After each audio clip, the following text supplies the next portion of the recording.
날씨가 많이 무덥습니다. 여러분 건강 유의하시기 바라겠습니다. 잠시 기도하겠습니다.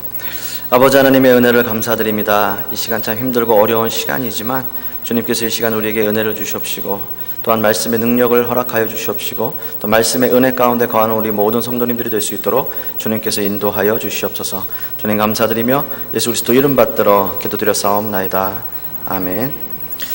저는 오늘 여러분들과 함께 은혜의 시간을 사모하십시오 라고 하는 말씀의 제목으로 함께 은혜의 말씀을 나누고자 합니다.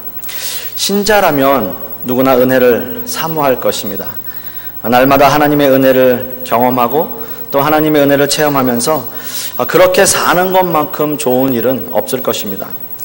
혹시 여러분 처음 예수님을 만난 그 은혜의 시간을 아직도 기억하시나요? 기억하시나요, 여러분? 네. 주님이 주시는 그 은혜를 처음 경험했을 때 아마도 그 감격을 잊지 않고 계실 것이라 믿습니다. 오늘 말씀 역시 두 사람이 예수님을 만났고 예수님을 만난 그 두 사람은 그들의 인생에 있어서 잊을 수 없는 은혜의 경험을 하게 됩니다.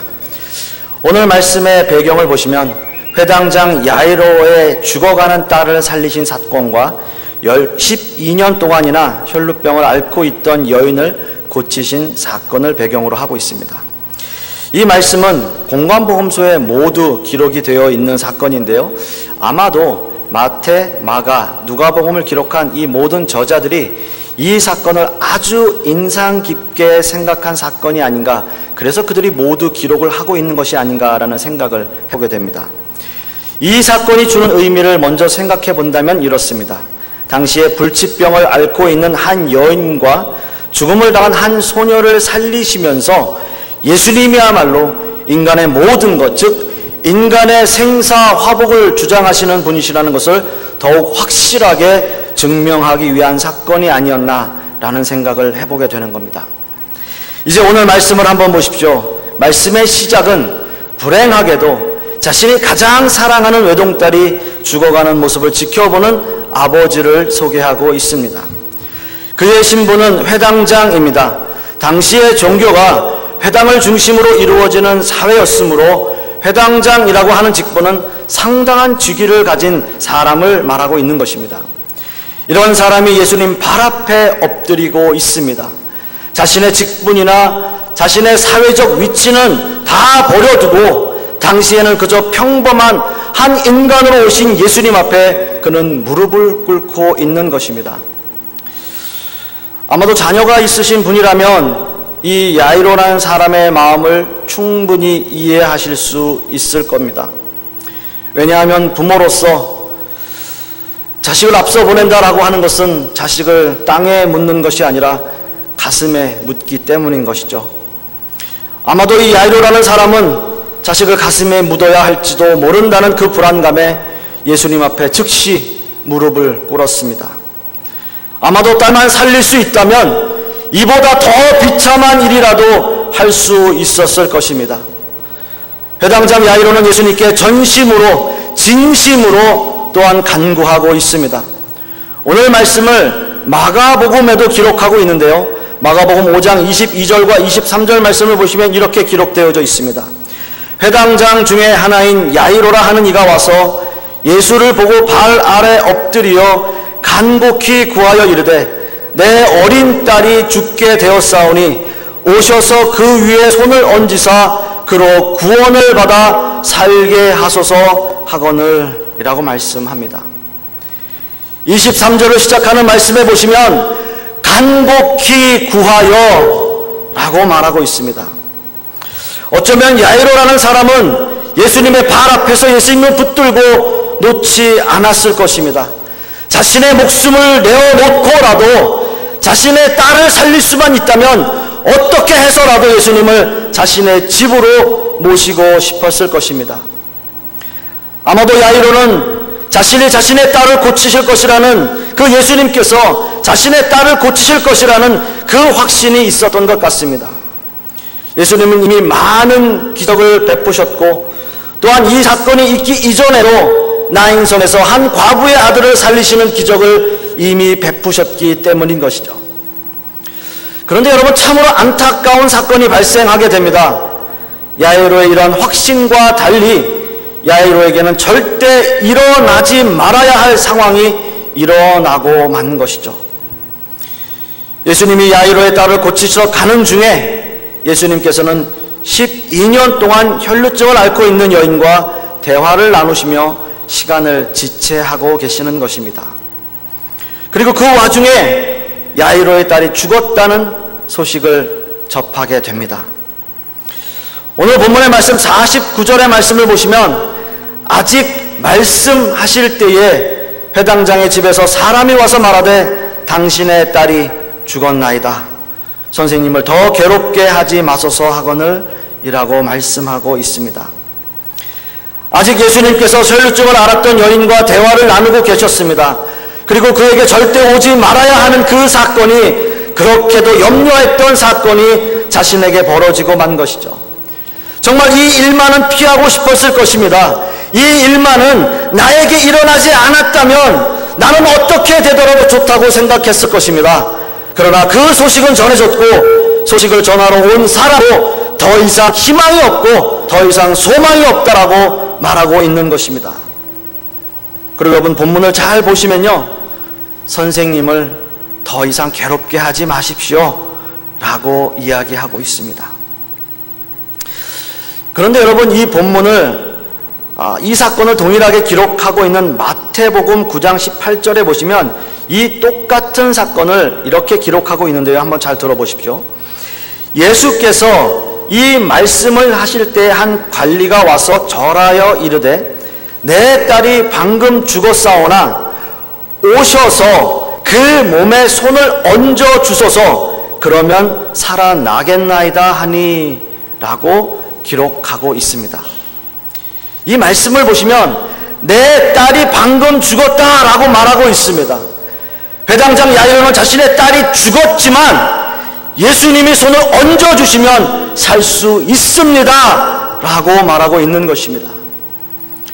소식을 전하러 온 사람들, 아이를 지켜보던 사람들 모두가 다 아이가 죽었다고 말합니다. 이제 그만하십시오. 아이는 이미 죽었고 이미 모든 것이 끝났습니다. 그러니 더 이상 예수님을 괴롭게 하지 마십시오 라고 그들은 말합니다. 그러나 정작 여러분, 야이로는 포기하지 않고 있습니다. 비록 남들이 보기에는 절망적이고 끝난 일이라고 생각할지언정 야이로는 단 한 사람, 예수 그리스도께서 아직 끝이 아니라고 말씀하시지 않았기 때문에, 아직 끝이라고 말씀하시지 않았기 때문에 그 예수님을 야이로는 믿고 있었던 것입니다. 사랑하는 성도 여러분, 우리가 인생을 살면서요, 이런 절망의 나락으로 떨어질 때가 우리는 간혹 있습니다. 남들이 우리를 보면서 절망적이고 이제는 포기하라고 말합니다. 그리고 이제는 다 모든 것이 끝났다라고 말합니다.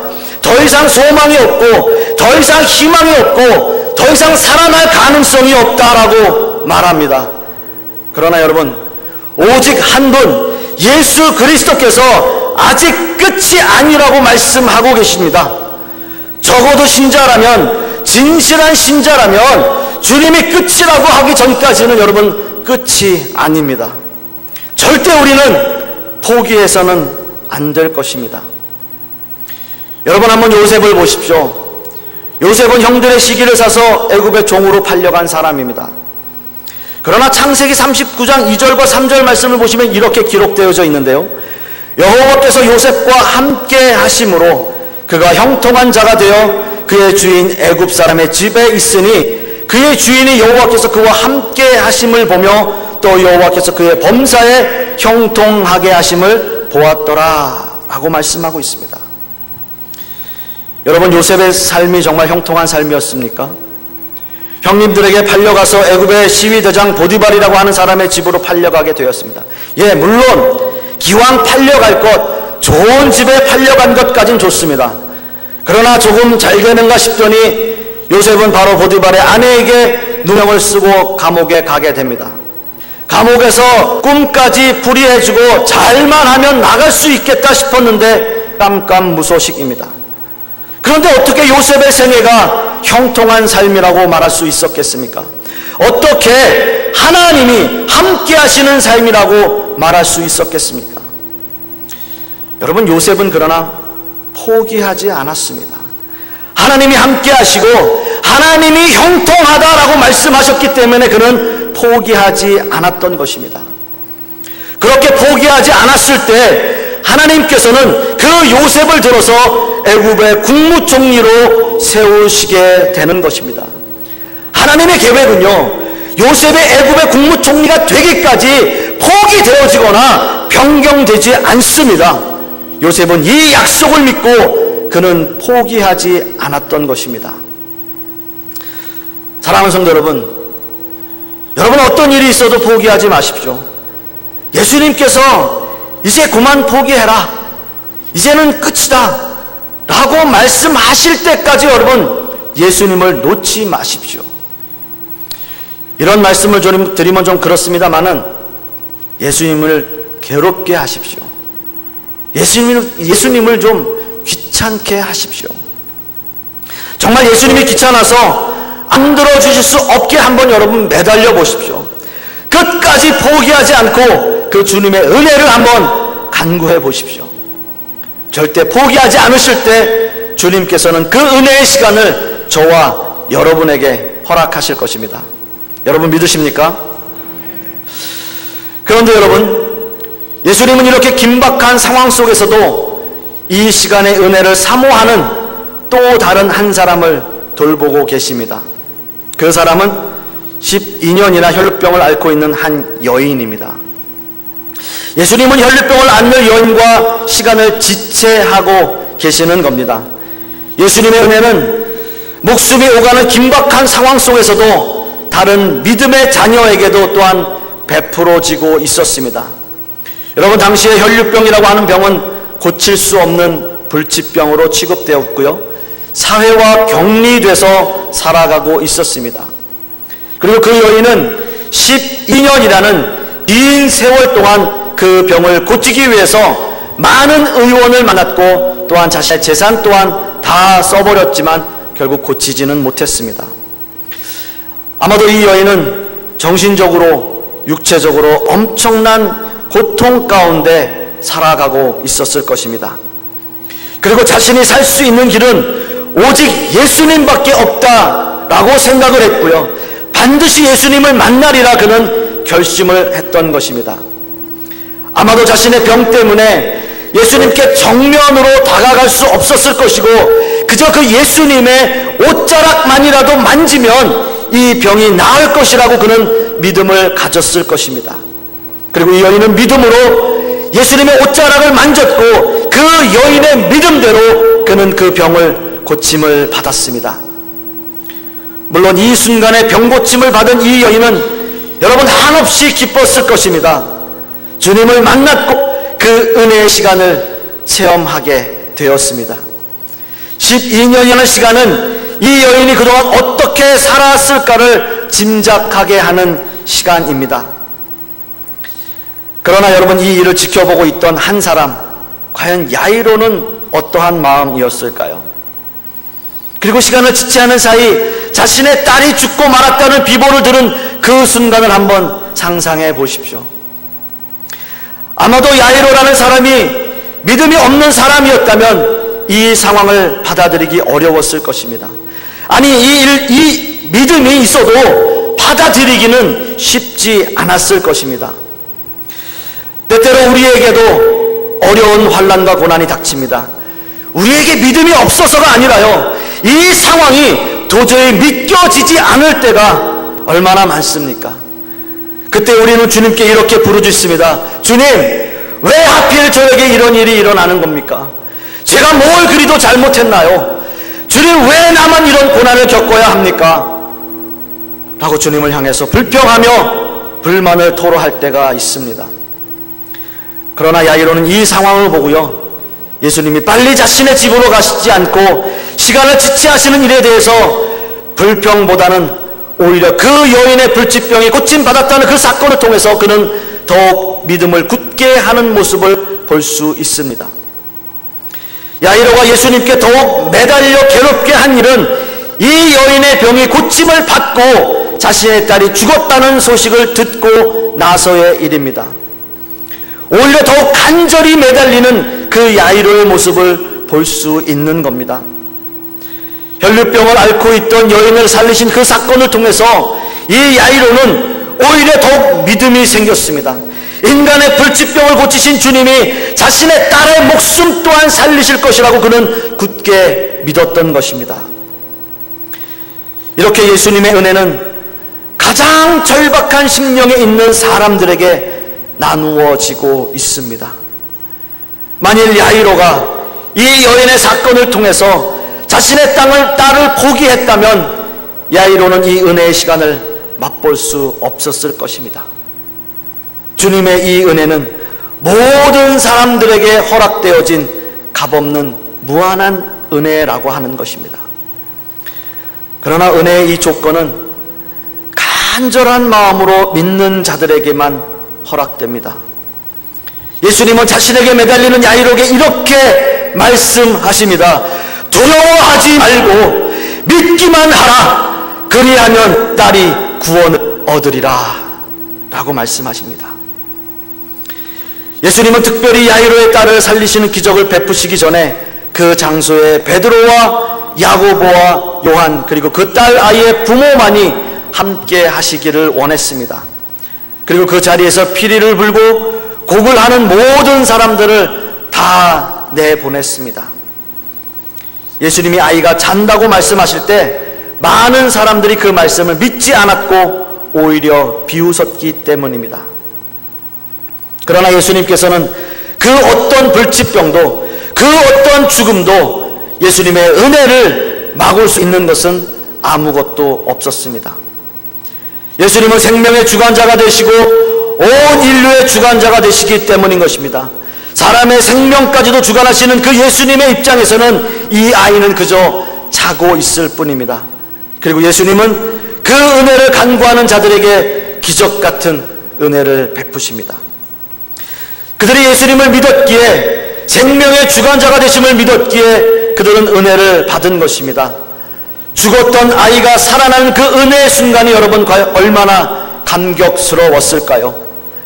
그 예수님의 사랑이 그들에게 얼마나 뜨거웠을까요? 죽은 줄만 알았던 자신의 딸이 일어나는 그 순간을 여러분 한번 상상해 보십시오. 사랑하는 성도 여러분, 예수님을 처음 만나고 그 은혜의 감격에 겨워서 밤새 눈물을 흘리던 그 순간을 여러분 기억하고 계십니까? 물론 그때의 순간만큼은 아니겠지만 매일매일 주님의 은혜를 사모하며 그 은혜를 간구하고 계십니까? 주님은 은혜를 날마다 간구하는 자에게 한없이 주시는 분이십니다. 우리가 믿고 간구할 때 주님의 은혜는 날마다 우리의 삶 속에 임하실 것입니다. 간절히 소원하기는 주님의 그 은혜를 날마다 사모하는 저와 여러분들이 되실 수 있기를 간절히 소원하겠습니다. 기도하겠습니다. 아버지 하나님의 은혜를 진심으로 감사드립니다. 야이로의 딸을 살리시는 그 예수님의 은혜를 보면